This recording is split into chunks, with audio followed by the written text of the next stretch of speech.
Vengono sofferti in te.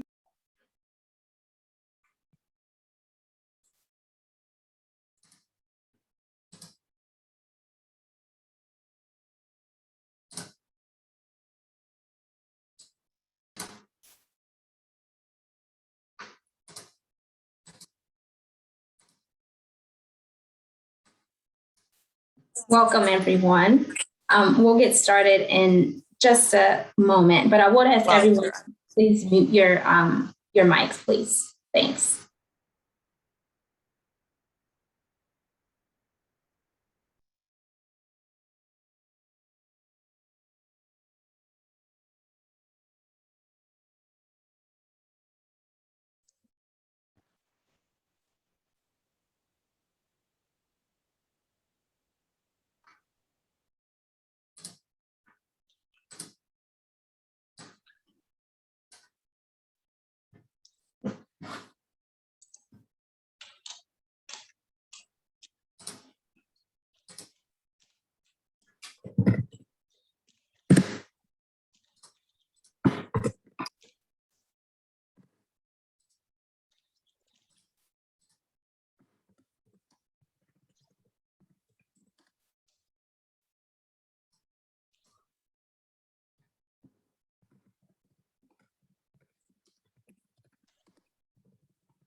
Hello, everyone.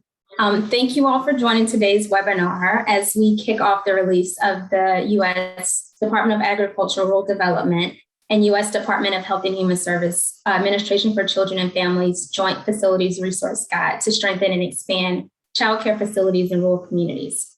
I'm Priscilla Hodge. On behalf of all of us at the Administration for Children and Families, Office of Early Childhood Development, I'm thrilled that you all have joined today to talk about child care facilities in rural communities, which we all know is critical to promoting economic and social well-being of our children and families. We're also thrilled to be partnering with USDA Rural Development on this effort.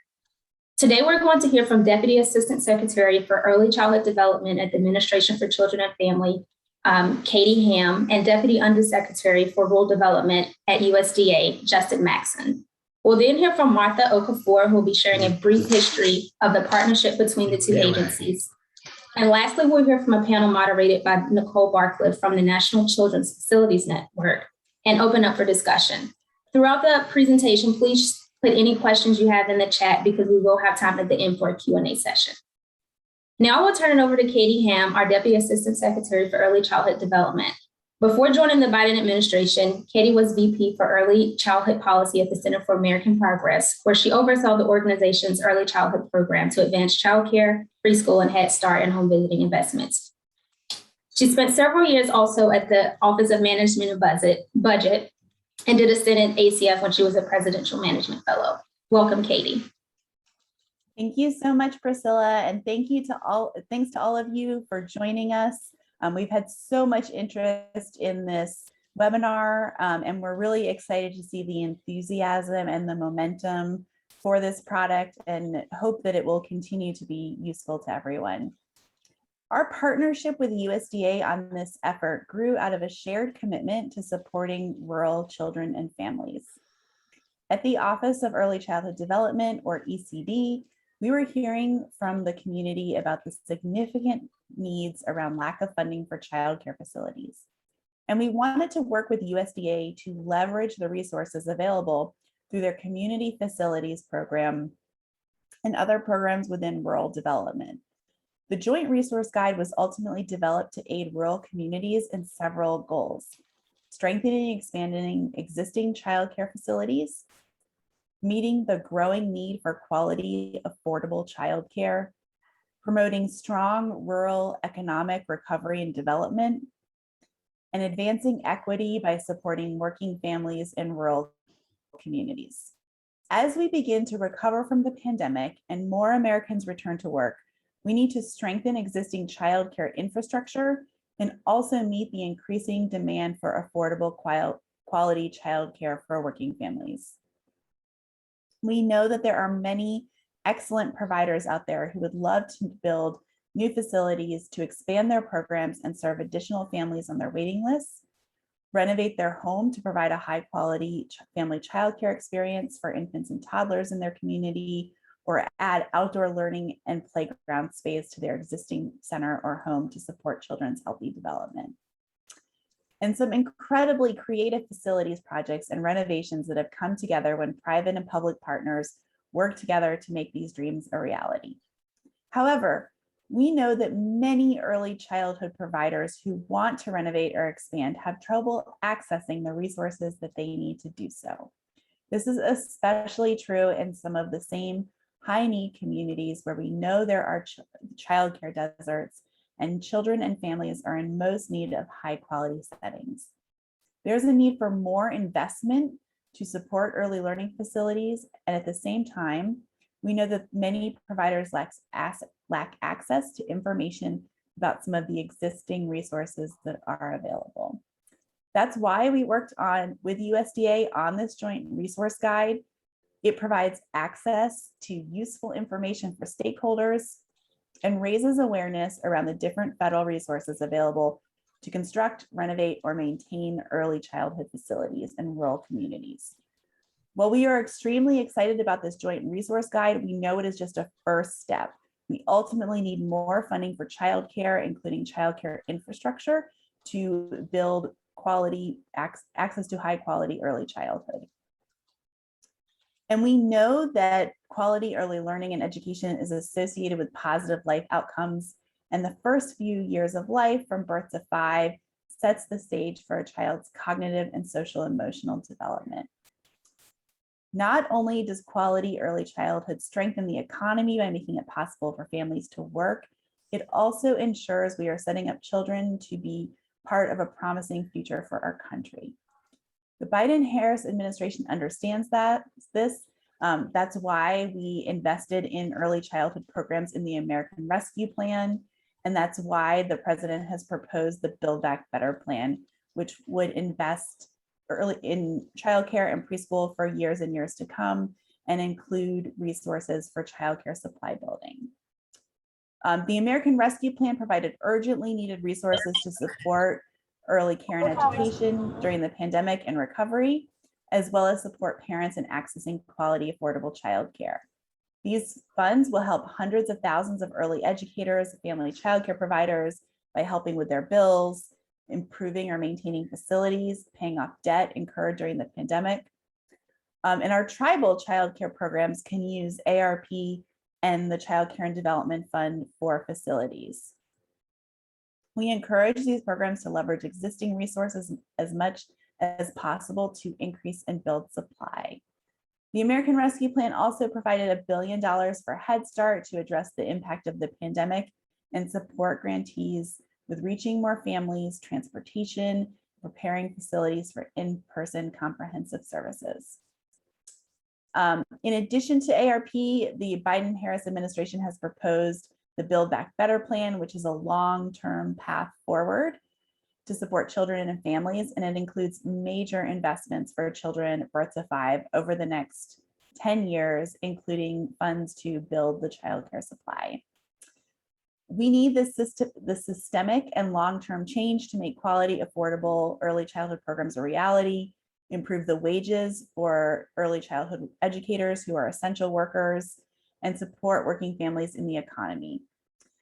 ACF can help rural communities increase access to quality early childhood programs by leading by example, by partnering with other departments and agencies around a common goal.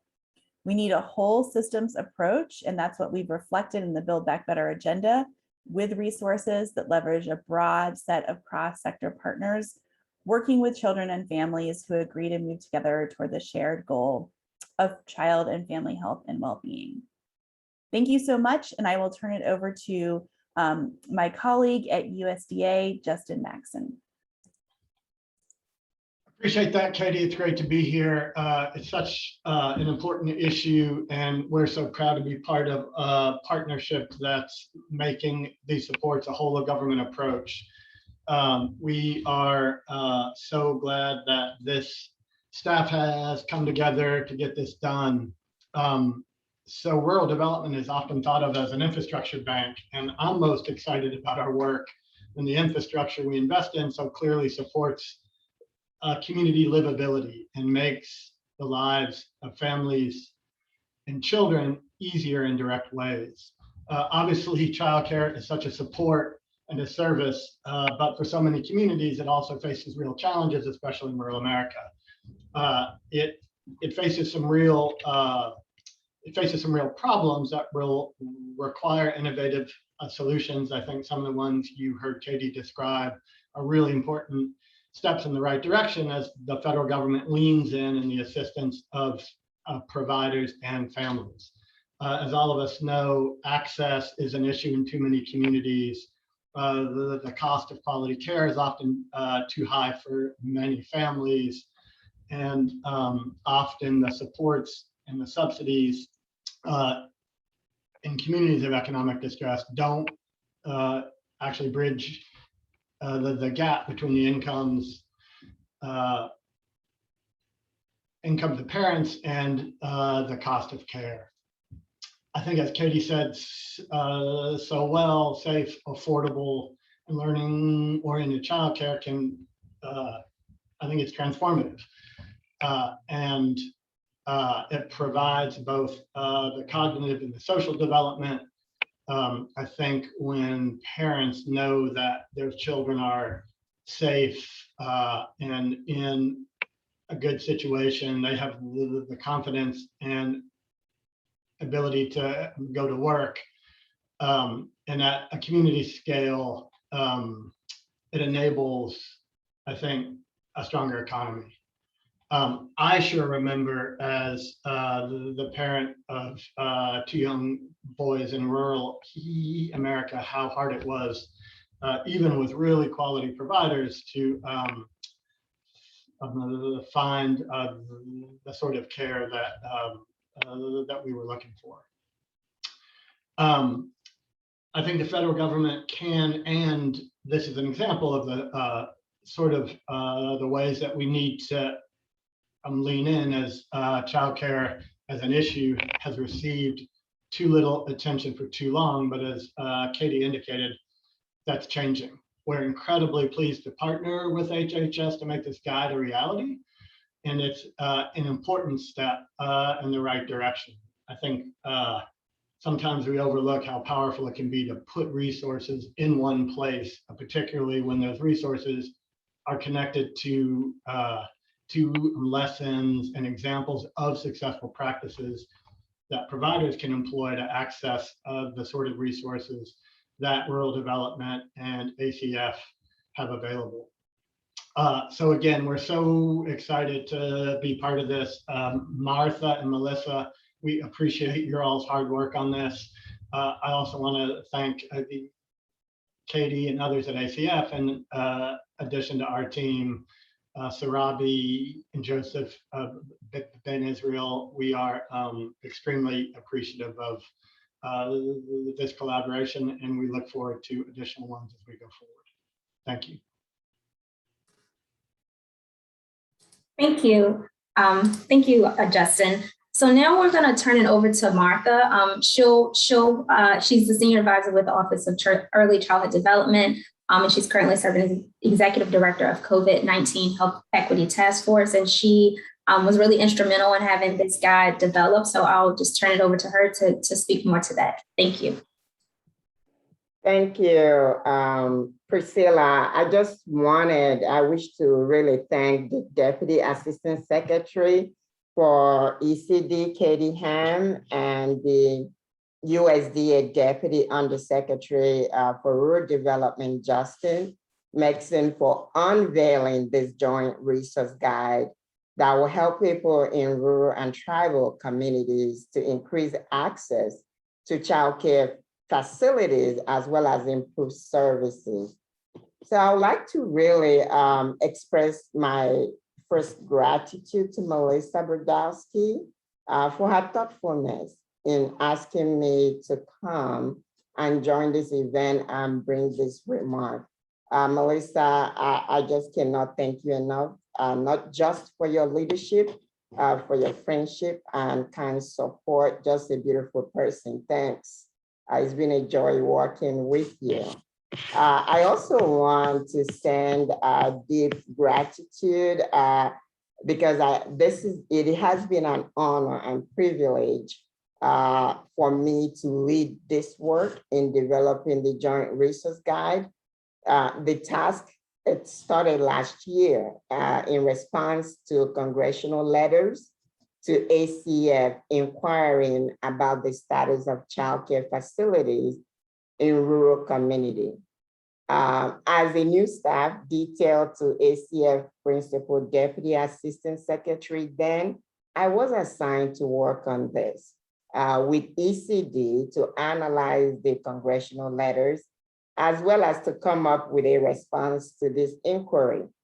Of course, the analysis led us to two solutions. One was really answering the congressional inquiry, but most importantly, we intentionally decided to use this opportunity to collaborate with USDA Rural Development and design the production of this joint resource guide so that we can meaningfully help rural and tribal communities to address shortfalls in childcare facilities and also enable to create a tool to build capacity that will lead to sustainable changes and results in this area. So as the saying goes, no one raindrop feels responsible for the flood. So even though I drafted the resource guide, there are a host of people who worked with me, and that's why I use that saying, no one raindrop feels responsible for the flood. So I'll start my appreciation going first to the amazing ECD team, from Rosie, who was very welcoming and always asking me questions about how this could ever be possible, as well as giving support to Christine King, who actually introduced me to the great talent in USDA Rural Development to begin this work. I would like to acknowledge the leadership of Joseph Ben Israel in USDA. Without him engaging his staff and dedicating to the work in midst of other priorities during the onset of pandemic, we wouldn't have this tool. I would also like to mention the core team in USDA staff. We started with a core team of 3 to write, Sorby, Daber, Perry Hickman, and Ted Bulow, I guess, joined us later on.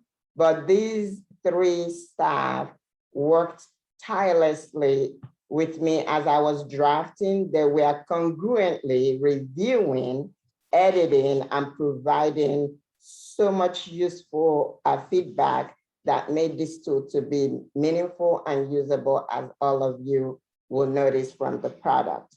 I also wanted to underscore ACF ECD collaborative team, because all the staff there were open to hearing about the tool during development and providing feedback.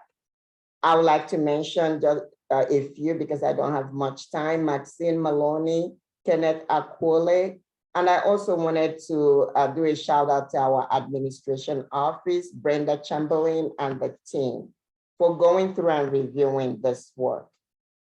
I will not do a good work without really talking about people that carried this work and took it to the finish line and the production. And my first thank you is to Priscilla, who shepherded the work and did an amazing job and seeing it to completion. Our regional partners who cultivated their communities so that they will be ready to implement this guide: Lisa Blackmon in Region 6, Eric Blanchett and the staff with Carlos William, the regional administrator in Region 4, Kim Burgess-Sims in Region 10, and our partnership with Federal Reserve Bank, Greg Nolte. These are the people that did the work, but even more are the external partners that actually contributed substantially to the development of this work.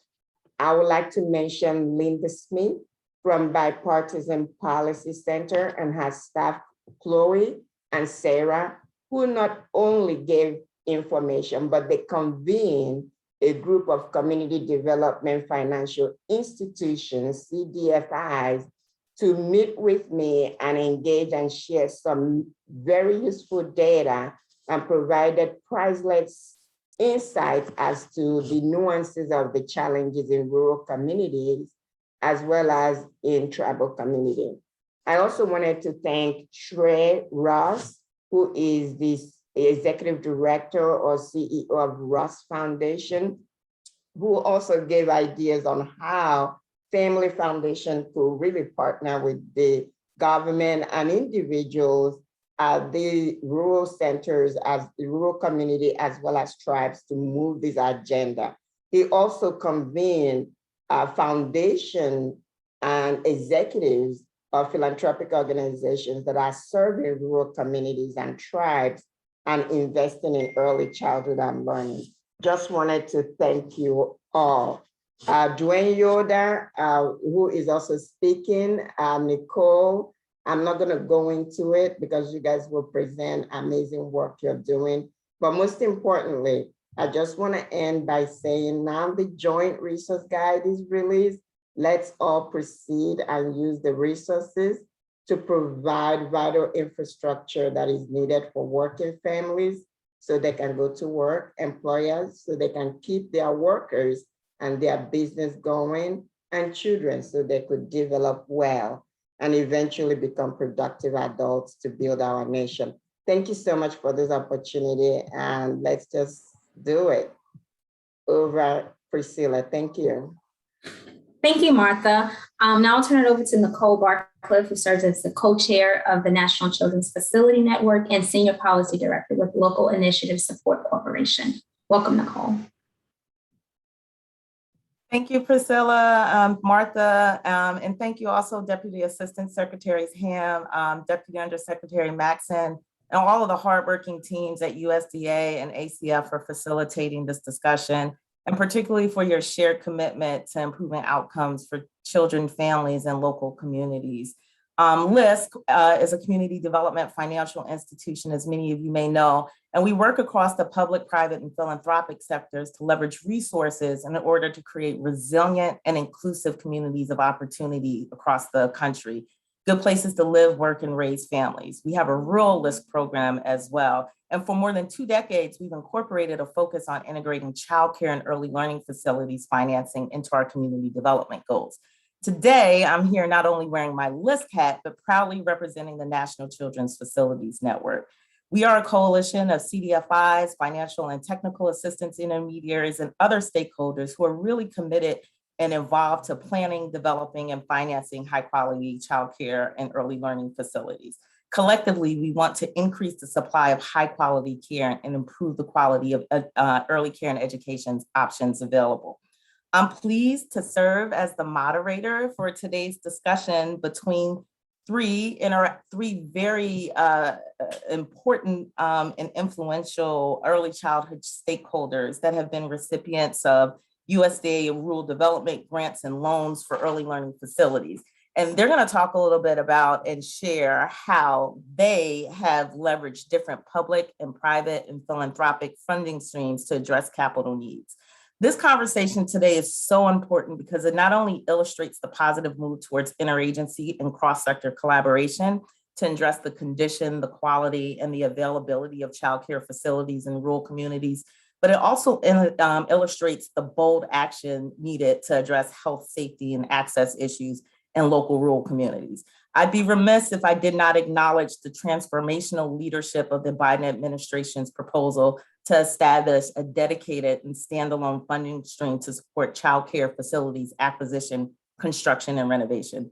This is groundbreaking and innovative, and this bold step is exactly what's needed to effectively leverage these additional resources that don't force providers to have to choose between high quality spaces, serving children, and supporting their workforce. So At this point, I'd like to give each presenter an opportunity to introduce themselves. At first, I will start by asking if Barb is on the webinar.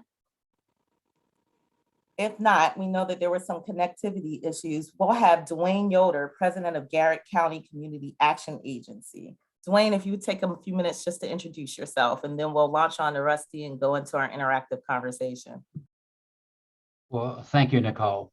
As Nicole said, I'm Dwayne Yoder. I'm president of the Garrett County Community Action Agency or Committee in Garrett County, Maryland. And Garrett County is the far western tip of Maryland. And we have a population of 30,000. Our largest town is 2,000. So we meet the definition of being rural. We're a Head Start grantee, early Head Start grantee, the area agency on aging. We do a lot of municipal revitalization work. As well as being, I guess, the primary affordable housing developer in our county. So community facilities are in our DNA, really. All that is a part of the work that we do. So we've done, as a Head Start grantee, we've done a number of early childhood education centers. But wearing our other hats, we've developed using USDA money and some HHS money. We've done a medical center. We do a lot of community centers, senior centers, that kind of thing. So our mission is all about supporting families on their pathway to greater economic security. We're a private community action agency. So I think, Nicole, that is probably enough of an introduction. Thank you, Dwayne. We have Rusty Smith, the Associate Director of Rural Studio and Associate Professor in the School of Architecture at Auburn University. Rusty?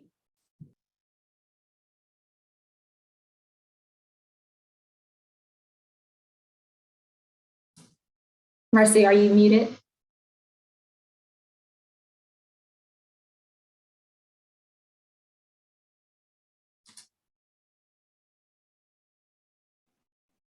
Thank you. Sorry about that. I'm going to share my screen really quickly. Thanks, everybody. Thanks, Nicole, and hi, everyone. I am Rusty Smith. I'm the Associate Director of Auburn University's Rural Studio, and maybe more importantly for this discussion, I'm proud to say that I'm also a Head Start kid from rural West Alabama. We're delighted to participate in today's introduction of the Joint Resource Guide Childcare Facilities in Rural Communities. For this discussion, I wanted to focus really quickly on the innovative approaches section that you'll see on page 25 of the guide, which highlights that in rural communities, one key strategy in meeting childcare needs is to leverage existing infrastructure, programs, and services by co-locating childcare and early learning facilities in those settings. I want to quickly share a handful of projects our students have designed and built in the low wealth Black Belt counties of rural West Alabama that we think begins to do just that. First, there's a Boys and Girls Club like this one in Greensboro, Alabama, which has programming in the afternoon, but is available during school hours for childcare and acts as an early learning center in the morning. And in Perry County, where a fire damaged and long abandoned former school building was remediated and converted into a resource learning center that serves a wide range of needs from pre-K in the morning to older use after school. And for those of us that work in rural communities, we explicitly understand that the issues of childcare and elder care are often nested up with each other. And recognizing this, the Akron Senior Center was intentionally designed to share resources like food preparation, maintenance, and cleaning, while providing the critical opportunity for elder community members and children to interact. And in a project like the New Bern Public Library that not only brought high-speed internet access to a community that previously had none, our architecture students also provided a dedicated area that was specifically designed to support pre-K programming for the community. Our students, of course, develop quite a bit of parks and recreation work, and they take every opportunity to co-locate these projects in close proximity to where young children are being cared for and educated. And finally, it's important to recognize that in rural communities, childcare, as often as not, doesn't occur in traditional facilities at all, but rather in licensed childcare homes or in the homes of family, friends, and neighbors. Addressing these circumstances, our students have developed a prototype childcare home which a provider lives in the housing unit, seen here on the left, and offers childcare services in the smaller dedicated pod you see on the right. This idea utilizes the strategy of co-location even in the design of housing, by leveraging the sunk cost of site development, foundations, and roof, but also offering a separate, intentionally designed space dedicated for childcare. I'll close these remarks by noting that in our rural communities, our families and neighbors live in complex economies where everything from housing, transportation, and food to income, childcare, and elder care is already shared. As such, the guide's recognition of the importance of co-locating built infrastructure, programs, and services is simply a natural extension of the history and culture of our communities that allow us to flourish and thrive. Thanks for allowing me to share our students' work really quickly, and we very much look forward to the discussion. Excellent. Thank you, Rusty and Dwayne. I'm very excited to launch into this conversation, and thank you for all of your work on this very important issue. So we know financing childcare and early learning facilities is profoundly challenging in all communities across the nation, but particularly difficult and particularly challenging in rural and tribal communities. Can you discuss what you believe are the financing challenges in the acquisition, construction, design, or renovation challenges in these communities?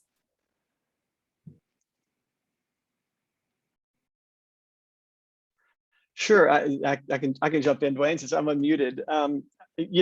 I think the challenges are many. One of that we find is there's obviously never enough sort of financial support for these kinds of projects. And so much like I sort of talked about how we actually collate programs and services, we work really hard in our community to collate funding in a funny way, so that actually finding ways that we can take a lot of little pieces and stack it together really becomes instrumental in that work. For us, that's where some of the real innovation is that actually trying to look across boundaries and in ways that we can leverage small pots of funding that can actually sort of all begin to lean in the same direction to make some of these projects possible. So our projects are funded broadly through private philanthropy, foundations, grants, and even in many ways through research contracts, through the research component of our work. It takes all of that to make our work possible. Dwayne, do you have any thoughts on that? Yeah, well, yeah, and I wasn't sure how we were lined up here, but anyway, and I think Rusty's point that there are a lot of different layers of funding that go into these facilities in rural communities is a point that he makes the point that is unique to rural, and I think it is very distinctive in terms of the model. But if in terms of the financing challenges and the gaps, I think the single biggest problem is first of all, just the underwriting of these projects. So if you're looking at servicing debt, and if you're looking at trying to establish some kind of a pro forma that shows that you're going to be able to support that debt over time, if you're going to rely on let's say Head Start grants, which are annual grants, right? It's just extraordinarily difficult to put together a deal just from an underwriting point of view that is attractive. And even when you have a USDA guarantee, let's say, or a USDA direct loan, that becomes kind of difficult from a more traditional or conventional financing setup. Another really difficult challenge, big challenge, not difficult challenge, big challenge, is just the business model. And I think, Nicole, you mentioned that earlier. When you're talking about childcare and child development, you have ratios, staff ratios to students. So when you move to if you go from 7 to 8, or if you go from 12 to 13, all of a sudden you have to add a whole additional layer of costs and expenses. And so just that model in a community where you have lower incomes, and where let's just say $2 an hour per child. And now if you have 2 children in childcare, now it's $4 an hour, right? So if you're making $15 an hour, where does that leave you? $11 an hour. So that business model that we have to try to support childcare is really, really difficult. And I think one of the things that's happened in rural and is somewhat distinctive in rural then is that in our county anyway, in our community, we don't have very many standalone childcare facilities. Those that exist are usually operated by nonprofits like Garrett County Community Action, or by a church or a faith-based group who is doing it as a part of their mission. And what often happens is, and we do have a lot of family-based childcare, and Rusty's point of having an addition to an existing home is really a neat idea, because my observation has been that a lot of our family-based childcare lasts 3 or 4 years. And even when we have a family-based care where they have added a room or added addition, once their children age out of that, they've often gotten involved because they have children who are are in need of childcare. And they've made that a part of their as a way of, I guess, being able to stay at home, work and keep doing their own childcare, and then have used these other child care resources to do some additional work. But it's not a sustainable model in a lot of our communities. And so I found that becomes an issue. So Dwayne, a quick question, because to follow up on that and to engage you and Rusty a little bit, I think you touched on a couple of different things: the financing, the business model for childcare, and how that works, and then some particular nuances around co-locating, like basically leveraging additional public spaces in order to be innovative about where childcare is located in rural and tribal communities. So what advice for providers who have, are living this experience with facilities projects or trying to get them off the ground? What gaps or challenges do you think you've encountered that, childcare providers seeking to undertake this work might want to look out for? So Nicole, do you want me to respond, or did you direct that at Rusty? Well, I was directing it at you because it was a good follow-up to if your I question. can, and I'll just respond to questions in terms of, and I think the most successful model that we've used has been, you mentioned that there are existing facilities, and the schools are the center of most of our communities, elementary schools. I mean, that's really an important resource. And so I thought the most successful project we've ever done is in a little community called Friendsville, where we have a collaborative child care partnership grant. We have a Head Start grant, we have early Head Start, and we had a private child care provider who had an in-home service but decided to see if they could do a center-based program. And in this case, the school made space available for that private provider, who then also has and we have enrolled early Head Start children and 3-year-olds in that program, and then do our 4-year Head Start in conjunction or collaboration with the school's pre-K program. So we share resources, we share space, we share staff, and it's become a profitable business for that child care provider as a result. And I think sometimes that's just an example of a model that uses Head Start grants, the collaborative child care partnership grants, and private for-pay child care, along with what the public school's doing in an elementary school, very rural, kind of isolated community in Garrett County. So I just cite that as an example of how you have to mix different approaches and different strategies and different resources in many cases to make this work. That's an excellent point. So what we're hearing is a multi-sector approach, but also leveraging multiple layers of resources in order to be creative. To that end, Rusty, I have a specific question for you. Some of the projects that you outlined in your overview, they display the incredible values that facilities provide for, in the context of a community. Are there innovations or solutions or other ideas that you would raise up to address infrastructure gaps? How should we be thinking about this differently?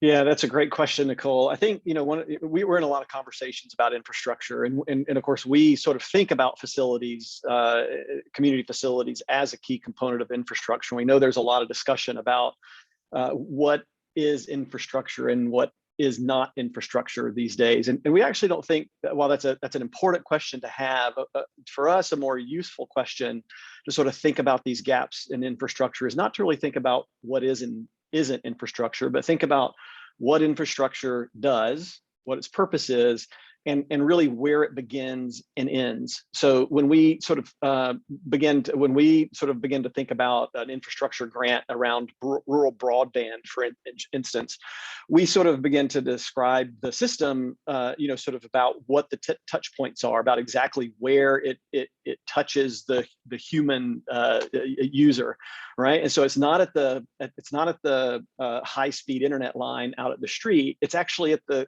keyboard. And so beginning to think about all of how that infrastructure actually extends into the building and then actually begins to touch the person, where does it touch the person, becomes really, really important. And we've been really successful in that sense about, again, not thinking about, is this infrastructure or is it not, but actually really clearly defining what its purpose is and where it begins and ends. Thanks, Rusty. I'd like to take this opportunity to also introduce our another presenter, Barb Faber. Barb is the Chief Executive Officer of Indigenous Visioning, LLC, White Earth Band, the Chippewa Indians in Minnesota. Barb, please, thank you for joining the discussion. And we would be really interested to hearing a little bit more about your organization, but also maybe a perspective on tribal communities and the opportunities and challenges to accessing facilities financing and getting projects off the ground. And particularly maybe how the USDA resources can be leveraged in order to achieve those goals. Bonjour, everybody, and my apologies. I'm on travel in the very tip of Minnesota, and so broadband is challenging here, and could not get logged on. So my apologies, and thank you, Nicole. So as Nicole was stating, I'm a White Earth band member, and from the Ojibwe Nation here in Minnesota. We're the largest tribe in Minnesota. And I worked for White Earth for about 30 years, and then created Indigenous Visionings to be able to work with multiple tribes across Indian country, and doing lots of projects that support tribes and tribal early childhood. But during my years as a child care development block grant tribal administrator, we did multiple construction projects, and it wasn't easy. Everyone was different, everyone was unique, everyone was challenging, but the end result was absolutely beautiful because we increased resources and increased childcare slots, and we're able to collaborate with multiple projects. So as you know, the CCDF funding does allow for construction, and prior to the reauthorization of 2014, we tribes who wanted to use the CCDF funding were limited because there isn't set aside funding for childcare for construction with the CCDF. So you had to utilize your operating funding. And when you're providing services to families with your CCDF, it's hard to stop them to do a construction project, even though the construction project may be very, very much needed. And as you know, with construction, everything's expensive. And of course, your CCDF funding does not always allow for full funding. So you have to look at outside resources and partnerships. We did the stick build, we did modular buildings specifically designed for childcare. We were able to utilize the HUD Community Development Fund for a portion of our constructions. And we also reached out and had a wonderful relationship with USDA, and they were involved with a couple of our projects. Also, we utilize a private foundation assisted us, and as well as our tribe assisted us. So it took multiple, and I'm sorry, Head Start. We had a partnership with Head Start. And so the building was for childcare and Head Start. And so those other funding sources were very, very useful for our construction projects, because they, while CCDF and Head Start is very specific to classroom, and that's where, you know, they want a lot of their funding to go towards actual classrooms and not as much for office space, which I understand. So that's where our partnerships with these other funding sources really came into play. You know, to be able to have administrative offices in the same building as our classrooms. And so it's been, it was a challenging project. But what always helped also was, and many of the tribes that are on this also understand that if you build on tribal trust land, the process is much faster, because you know, it's tribal trust land, so you don't have to go out and purchase it and things like that. So there's just some you know, things that just made it a little bit easier, but those partnerships with their funding sources. And as we know, there's not enough construction dollars out there. Working with CCDF for, you know, 30 years, we were able to, you know, after the reauthorization, the language changed somewhat so that tribes were allowed to reduce some of their services if it meant by expanding services after the construction project. So there's a lot of nuances there that you need to be familiar with.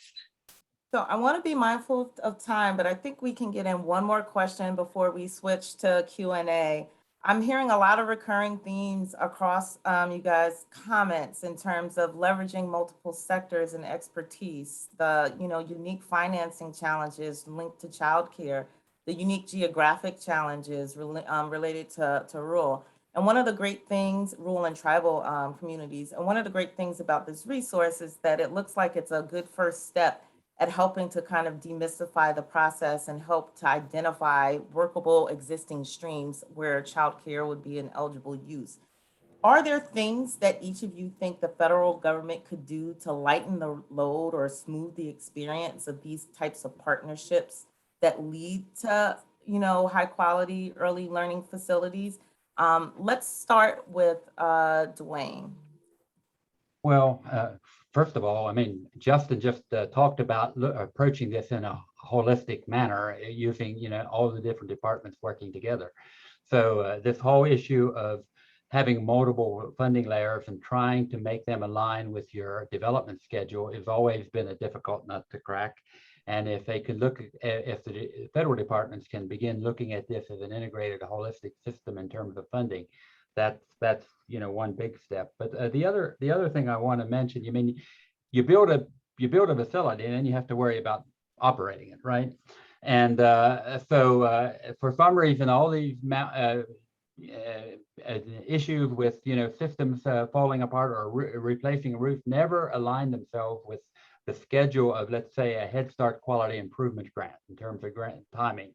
And so one of the things that really would make this easier for us as an operator manager of facilities is if there be a way to allow for reserves to be acquired or funded through either operating budgets or capitalizing a reserve using some of these resources. We find that it's sometimes difficult to do replacements of systems, and we have to go out and try to find, make do with it, and it's just been a difficult kind of a process. So those are two things that I think immediately come to my mind in terms of things that could make it easier on our lives anyway.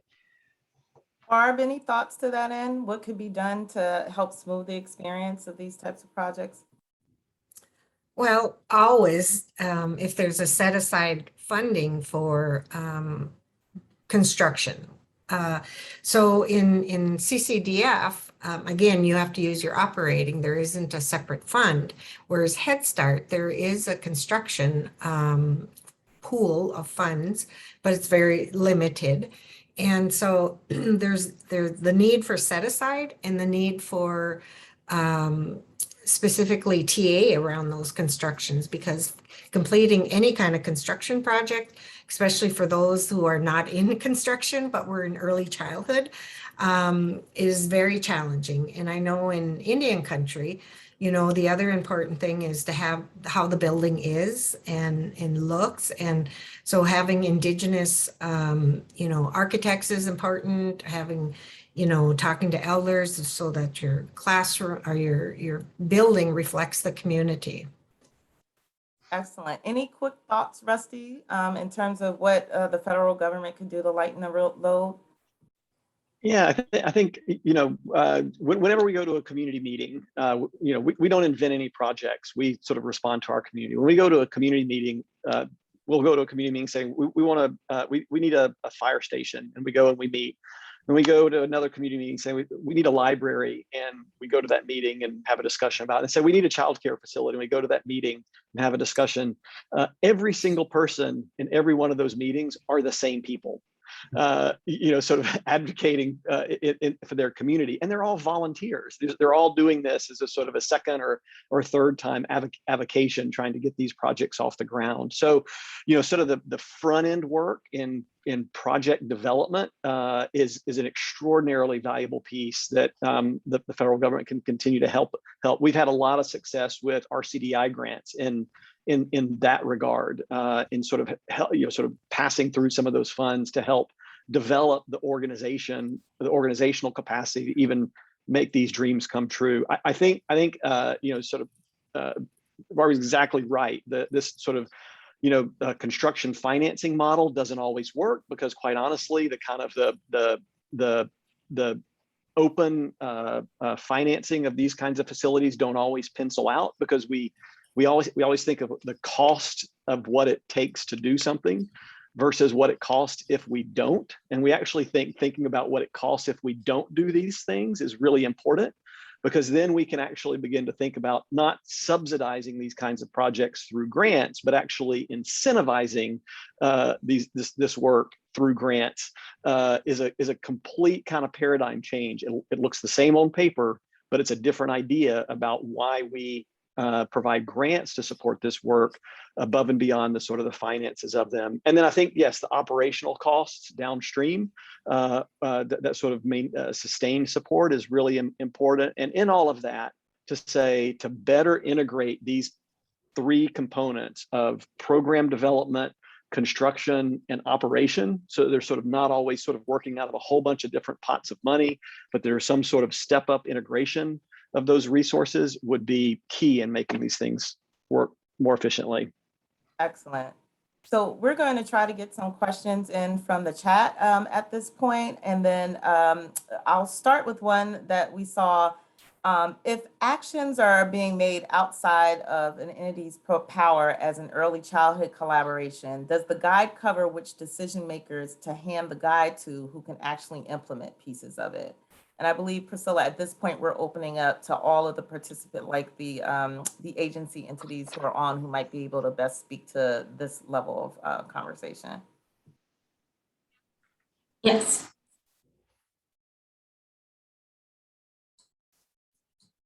So anyone from USDA who might have thoughts about, you know, whether or not the guide actually touches on what decision makers that might be most interested in hearing about these allowable uses.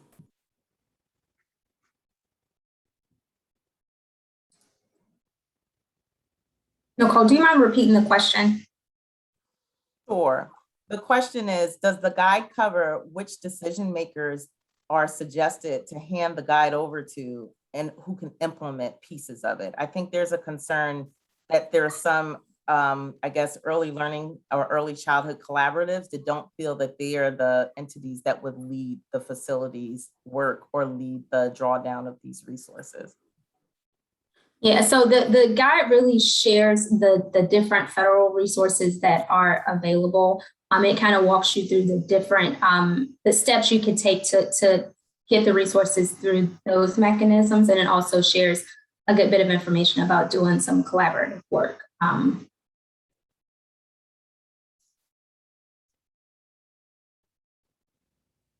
There's another question that came up about whether or not this guide and the resources can somehow have an impact on success stories related to shared services networks. So basically, I guess the question is addressing facilities concerns through shared service network approach.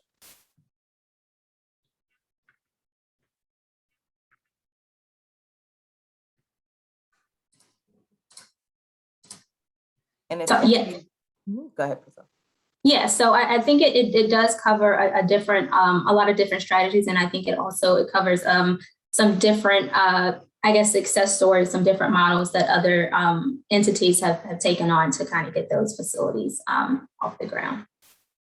Another question was, is there a directory of private resources that provide brick and mortar funds for the type of projects that, for example, Rusty mentioned, where the provider lives in an adjacent or is in a co-located unit?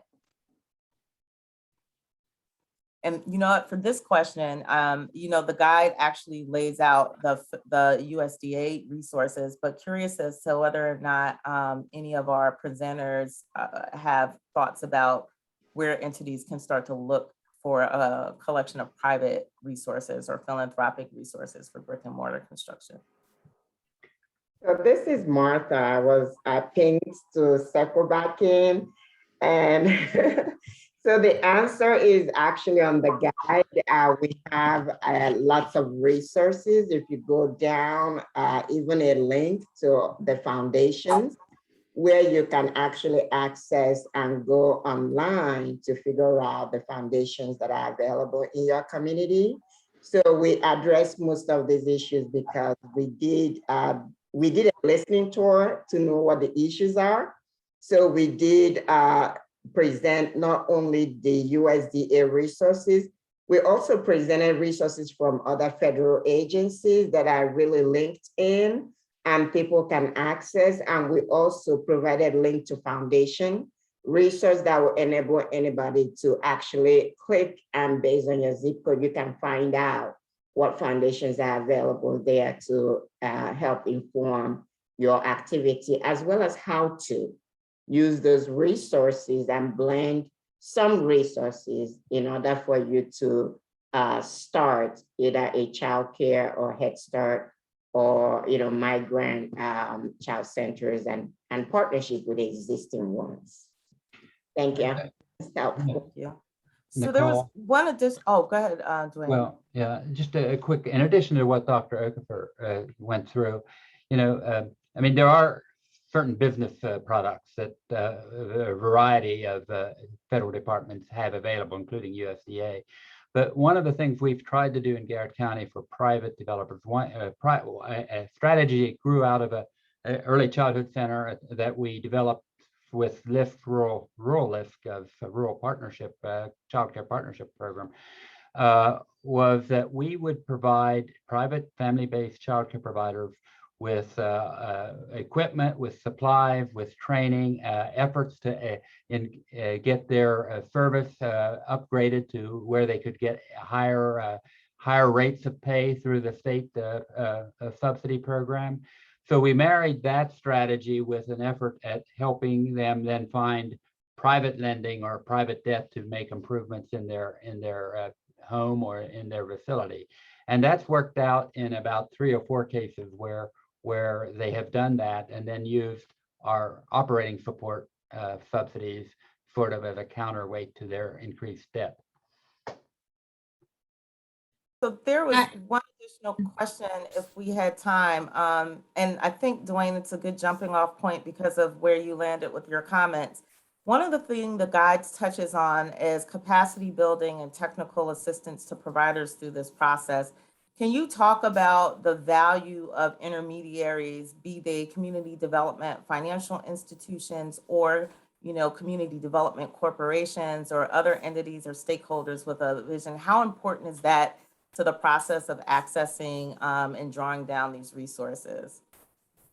Well, again, and we we've been our organization has been a part of Rural Lift since the day it was founded. And so we have relied on that. We've relied on, and I guess Lift is a CDFI actually, so I could say they're a CDFI. So we've used and utilized them frequently on our pre-development money. Whether it's a forgivable loan or a grant that turns it back into a loan if you have a successful project. So that's been one really helpful tool. The other role that intermediaries play, especially for rural communities, I think, is to connect us with other groups who are doing the same work, and we can start sharing information. And that sharing has been really helpful in our effort to just learning from other groups across the country who are doing good work. Barb, any thoughts on that from a tribal perspective? Well, I think, kind of a little bit of the previous question too is just, we went to local foundations, Minnesota-based foundations that helped create, some of the resources that we received for them. But our childcare is, buildings are, very community-minded programs. And so I think that is important when you're designing your building in the classrooms, is to get feedback from the community on the needs and what they want in that building.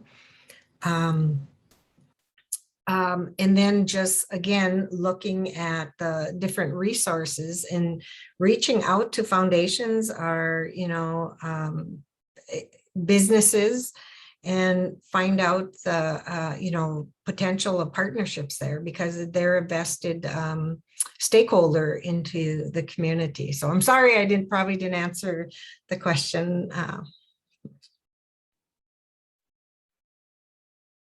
Thank you. I think we're out of time, but go ahead, Priscilla. Yeah, I was looking at the clock and I see that we're over. And so I do want to be respectful and mindful of everyone's time and go ahead and wrap up. But before we end, I did want to lift up a few announcements. Next week, we'll be kicking off our first in a series of regional convenings around facilities. And so our first one will be with Region 10, which represents Alaska, Idaho, Oregon, and Washington. And that'll be Thursday, September 30th from 10 a.m. to 12:30 Pacific time. And you'll be able to hear from childcare providers, resource partners, community development funders, public sector leaders about innovative facilities project. We'll drop the link to that in the chat. And again, that's for our Region 10, Alaska, Idaho, Oregon, and Washington. And just please stay tuned, because we will be sharing more information around other targeted regional convenings around facilities. And then lastly, I'd like to thank our leadership. I'd like to thank the USDA Rural Development for partnering with us on this effort, all of our panels and our moderators for an excellent and robust discussion. And last but certainly not least, I'd really like to thank each of you for joining and staying with us, and really for all you do on behalf of children and families. Thank you.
Thanks everyone who stayed.